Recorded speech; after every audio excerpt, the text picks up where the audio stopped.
नमस्कार दोस्तों, आज का हमारा टॉपिक वायुमंडल से संबंधित है। तो पृथ्वी मुख्यतः 3 मंडल से मिलकर के बनी हुई है, तो जलमंडल, स्थलमंडल और वायुमंडल। और ये तीनों मंडल मिलकर के जैवमंडल का निर्माण करते हैं। तो वायुमंडल गैसों का एक मिश्रण है जो किसी ग्रह या अन्य खगोलीय पिंड के चारों ओर उसकी गुरुत्वाकर्षण शक्ति द्वारा बना रहता है। पृथ्वी के वायुमंडल में nitrogen 78%, oxygen 21%, argon, carbon dioxide और अन्य गैसों का मिश्रण होता है। वायुमंडल जीवित प्राणियों के लिए एक महत्वपूर्ण है क्योंकि यह सांस लेने के लिए ऑक्सीजन प्रदान करता है, मौसम और जलवायु को नियंत्रित करता है और सूर्य की हानिकारक विकिरणों से सुरक्षा करता है। तो वायुमंडल को 5 भागों में डिवाइड किया गया है। क्षोभ मंडल, ट्रोपोस्फेयर, समताप मंडल, स्ट्रेटोस्फेयर, मध्य मंडल, मीजोस्फेयर, आयन मंडल, आयनोस्फेयर, बाह्यमंडल, एक्सोस्फेयर। तो वहीं द्रव्यमान के हिसाब से नाइट्रोजन का सबसे ज़्यादा द्रव्यमान है, जो कि 78.8% है। उसके बाद ऑक्सीजन 20.95%, फिर आर्गन 0.93%, कार्बन डाइऑक्साइड 0.036%। ऐसे ही neon, helium, methane, krypton, hydrogen, xenon जैसी गैसें वायुमंडल में विद्यमान हैं। तो वायुमंडल को 5 भागों में डिवाइड किया गया है: troposphere, stratosphere, mesosphere, ionosphere, exosphere. तो पहला है क्षोभ मंडल यानी ट्रोपोस्फेयर। तो इसकी जो ऊंचाई होती है वो पृथ्वी से 12 से 16 किलोमीटर की ऊंचाई होती है। इसकी ऊंचाई 12 से 16 किलोमीटर होती है पृथ्वी से। और यहीं पर बादल बादल संबंधी और बारिश संबंधी घटनाएं होती हैं। आंधी तूफान भी इसी मंडल में पाया जाता है और बिजली का चमकना आदि घटनाएं भी इसी मंडल में होती हैं। और ये सबसे ज़्यादा घनत्व वाला मंडल भी है और सबसे ज़्यादा गर्म मंडल भी ट्रोपोस्फेयर ही है। गर्मी के दिनों में क्षोभ मंडल की ऊंचाई बढ़ जाती है, जबकि ठंडी में क्षोभ मंडल की ऊंचाई घट जाती है और इसे संवहन मंडल के नाम से भी जाना जाता है। 1 किलोमीटर की ऊंचाई पर 6.4 डिग्री सेल्सियस का तापमान में कमी आती है।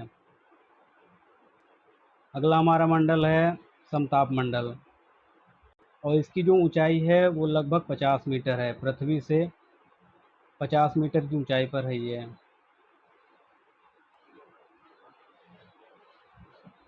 50 किलोमीटर की ऊंचाई पर स्थित है।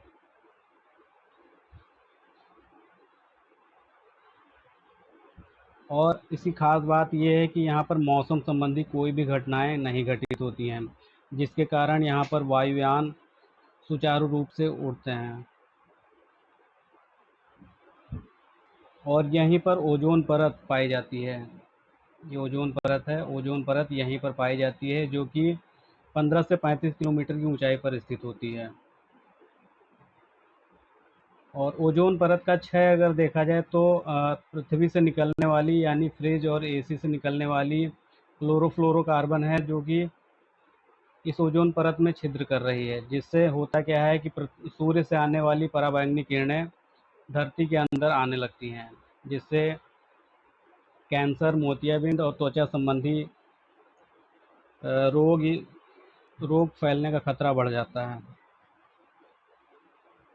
फिर अगला है हमारा मीजोस्फेयर यानी मध्यमंडल, और इसकी ऊंचाई 50 से 80 किलोमीटर होती है। इसकी ऊंचाई 50 से 80 किलोमीटर है।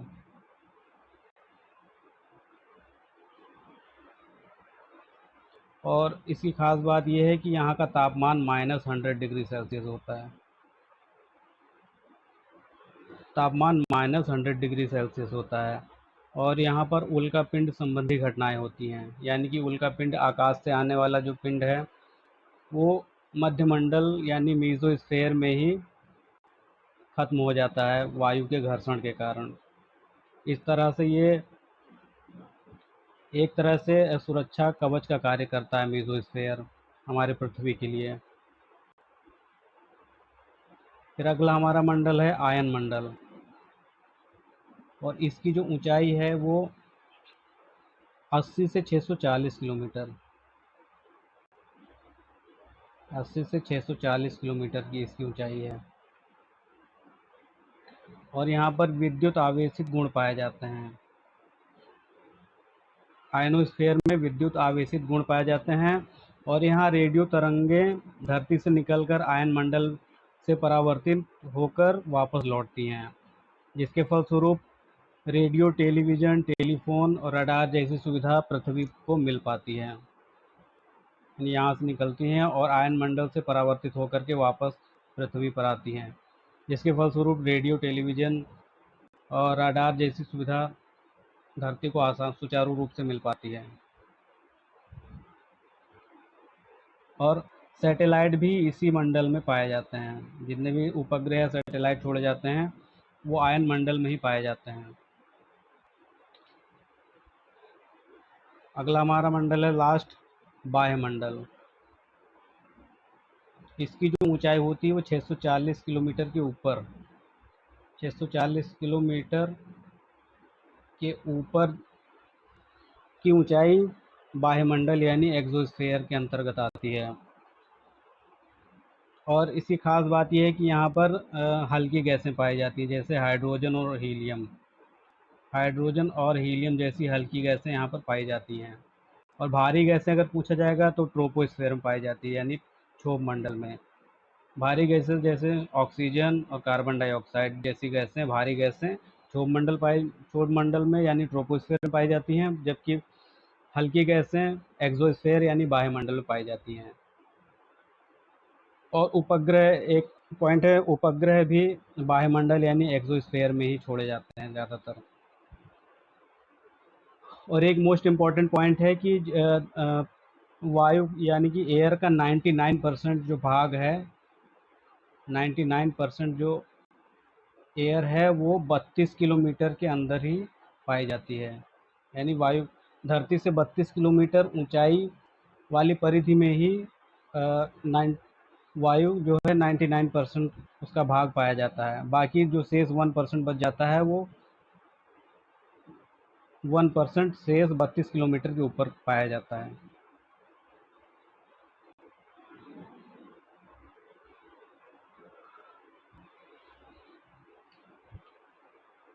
तो वायुमंडल में सबसे ज़्यादा परसेंटेज यानी द्रव्यमान के हिसाब से देखा जाए तो सबसे ज़्यादा द्रव्यमान नाइट्रोजन का है। तो नाइट्रोजन की खास बात यह है कि नाइट्रोजन गैस वायुमंडल में 128 किलोमीटर की ऊंचाई तक फैली हुई है। इस गैस का प्रतिशत सभी गैसों से अधिक है। इस गैस का द्रव्यमान वायुमंडल में 78.8% है। इस गैस का कोई रंग, गंध अथवा स्वाद नहीं होता है। नाइट्रोजन के कारण ही पेड़ पौधों में प्रोटीन का निर्माण होता है। तो पेड़ पौधे नाइट्रेट का इस्तेमाल करते हैं। नाइट्रेट बेसिकली नाइट्रोजन से ही बनता है। यह वस्तुओं को तेजी से जलने से बचाती है। अगर वायुमंडल में नाइट्रोजन गैस न होती तो आग पर नियंत्रण करना मुश्किल हो जाता। भोजन और पेय पदार्थों की पैकेजिंग में ऑक्सीकरण को रोकने तथा शेल्फ लाइफ बढ़ाने के लिए किया जाता है। इसका अन्य उपयोग अमोनिया उत्पादन, धातुकर्म, रासायनिक उद्योग में भी होता है। क्रायोजेनिक लेजर चिकित्सा, टायर में हवा भरना, विमान में ईंधन को भरने और जंग को रोकने में भी किया जाता है। अगला है हमारा ऑक्सीजन। तो द्रव्यमान और परसेंटेज के हिसाब से जो दूसरे नंबर की गैस है वो है ऑक्सीजन, जो वायुमंडल में सबसे ज़्यादा विद्यमान है। तो ऑक्सीजन का द्रव्यमान वायुमंडल में 20.95% है, जो कि वायुमंडल में 64 किलोमीटर की ऊंचाई तक फैली हुई है। परंतु 16 किलोमीटर से ऊपर जाकर इसकी बहुत कम मात्रा ही बचती है। यह गैस ऊर्जा का मुख्य स्रोत है। इसके बिना किसी भी पदार्थ को जलाना संभव नहीं है। अधिकांश जीवाणु और जानवर श्वसन के लिए ऑक्सीजन का प्रयोग करते हैं। पौधे प्रकाश संश्लेषण प्रक्रिया के दौरान कार्बन डाइऑक्साइड और पानी से ऑक्सीजन का उत्पादन करते हैं, जिसे फोटोसिंथेसिस कहा जाता है। ठीक है, तो पौधे जो है कार्बन डाइऑक्साइड, एनर्जी और वाटर का यूज़ करके ऑक्सीजन ग्लूकोज का निर्माण करते हैं, उसके फलस्वरूप ऑक्सीजन रिलीज होती है।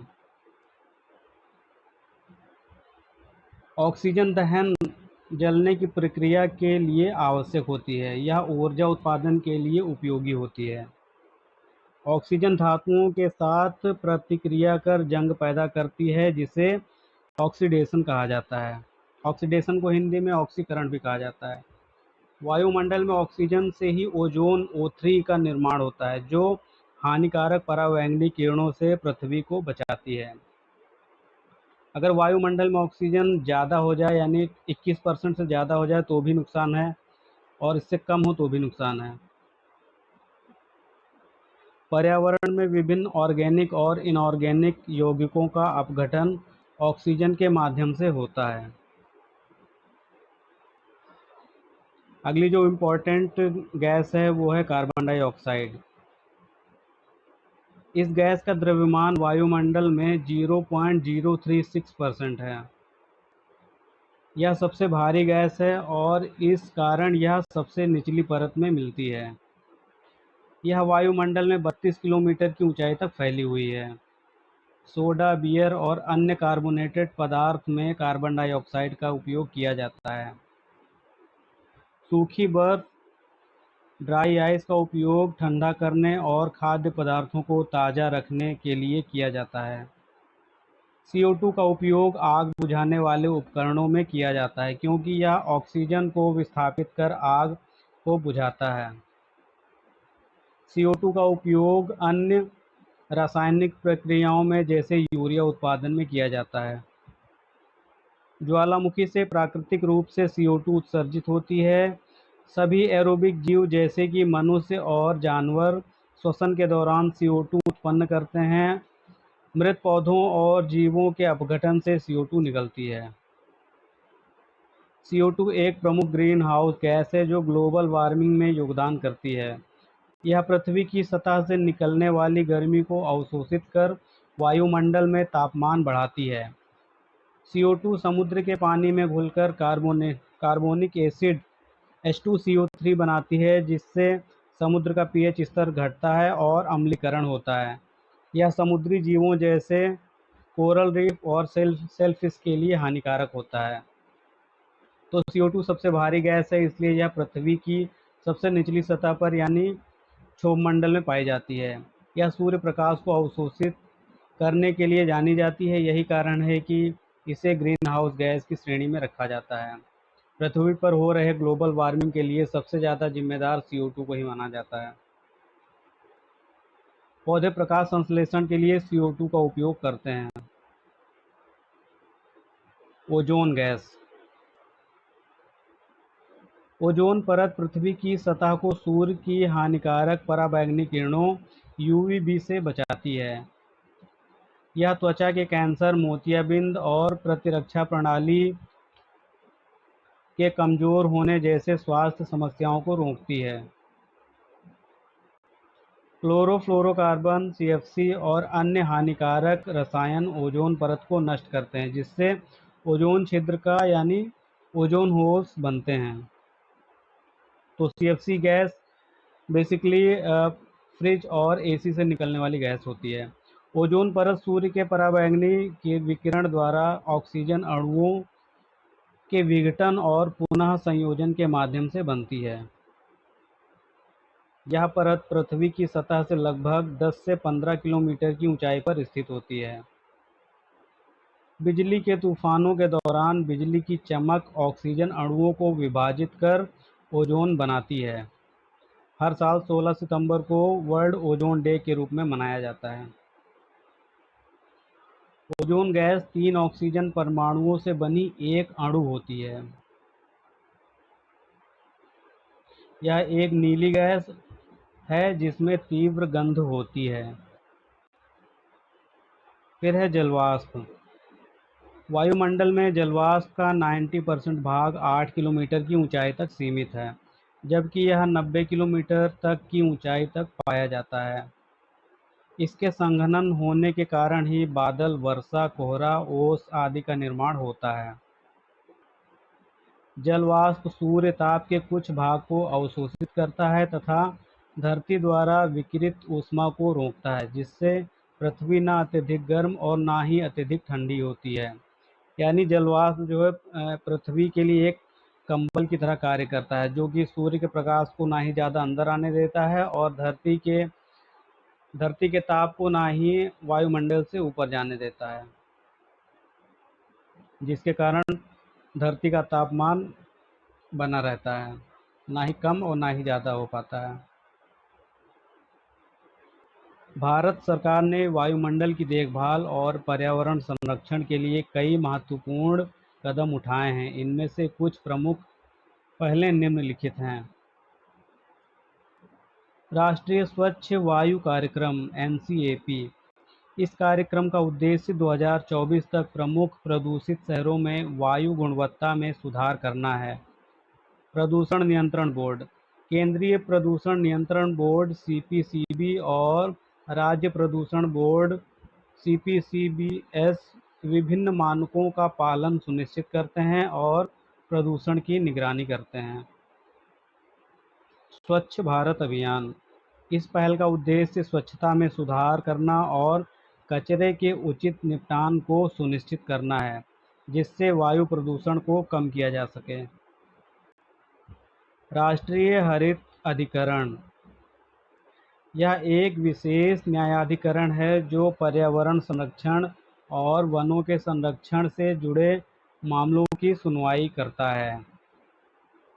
तो NGT का full form national green tribunal होता है। नवीकरणीय ऊर्जा का बढ़ावा। सौर और पवन ऊर्जा जैसे नवीकरणीय ऊर्जा स्रोतों को बढ़ावा दिया जा रहा है, जिससे पारंपरिक जीवाश्म ईंधनों पर निर्भरता कम हो और वायु प्रदूषण घटे। वाहन उत्सर्जन मानक BS6 भारत स्टेज 6 उत्सर्जन मानकों को लागू किया गया है, जिससे वाहनों से होने वाले प्रदूषण में कमी आई है। Smog tower. दिल्ली और अन्य प्रमुख शहरों में स्मॉग टावर्स का स्थापित किए गए हैं, जो हवा को साफ करने में मदद करते हैं। आइए देखते हैं 2015 का पेरिस समझौता क्या था। तो 2015 के पेरिस समझौते के जरिए दुनिया भर की सरकारों ने वैश्विक तापमान वृद्धि को पूर्व औद्योगिक स्तरों से 2 डिग्री सेल्सियस से भी कम पर रोकने और तापमान वृद्धि को 1.5 डिग्री सेल्सियस तक सीमित रखने के प्रयासों को आगे बढ़ाने की प्रतिबद्धता जताई। 2018 में जलवायु परिवर्तन पर अंतर सरकारी पैनल ने चेतावनी दी कि जलवायु परिवर्तन के भयावह प्रभावों से बचने के लिए वैश्विक तापमान वृद्धि 1.5 डिग्री सेल्सियस से अधिक नहीं होनी चाहिए। 2015 का पेरिस समझौता एक अंतर्राष्ट्रीय संधि है जिसे जलवायु परिवर्तन को कम करने और वैश्विक तापमान वृद्धि को 2 डिग्री सेल्सियस से नीचे सीमित करने के उद्देश्य से 12 दिसंबर 2015 को पेरिस में COP21 21वीं कॉन्फ्रेंस ऑफ द पार्टीज में अपनाया गया था। यह समझौता 4 नवंबर 2016 को प्रभावी हुआ। इसका मुख्य बिंदु था इसे हासिल करने के लिए 2030 तक GHG उत्सर्जन को आधा करना होगा और 2050 तक नेट जीरो पर आने का लक्ष्य रखा गया है। पारदर्शिता और उत्तरदायित्व।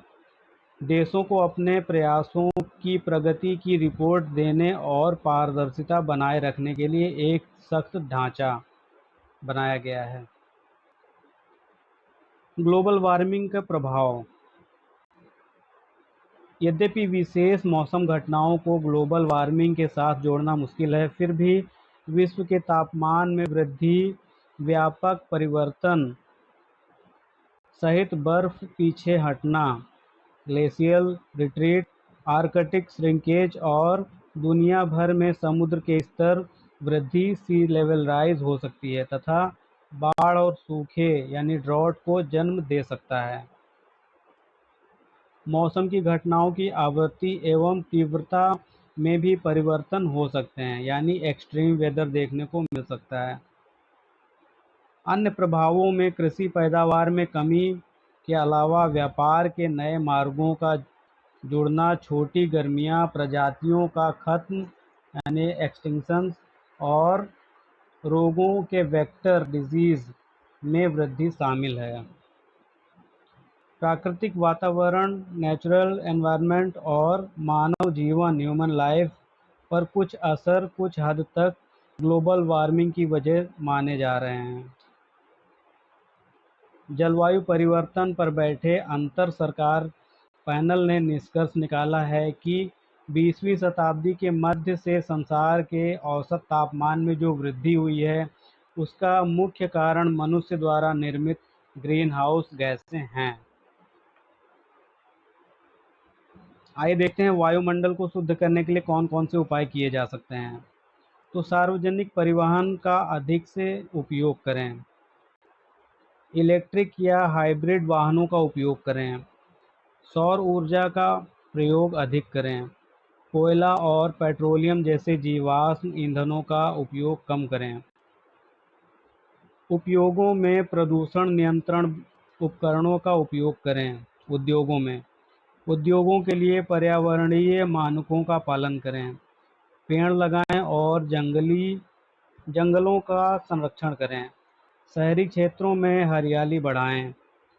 घर में सोलर पैनल का उपयोग करें। घर में हानिकारक रसायनों का उपयोग कम करें। जागरूकता अभियान चलाएं। पर्यावरणीय कानूनों को सख्ती से लागू करें। स्वच्छ ऊर्जा परियोजना को प्रोत्साहन दें। बायोफिल्टर और एयर प्यूरिफायर का उपयोग करें। निर्माण कार्यों के दौरान धूल नियंत्रण उपाय अपनाएं। तो आज की वीडियो में बस इतना ही। तो अगर आपको हमारी ये वीडियो पसंद आई तो वीडियो को लाइक तथा चैनल को सब्सक्राइब ज़रूर करें। Thank you.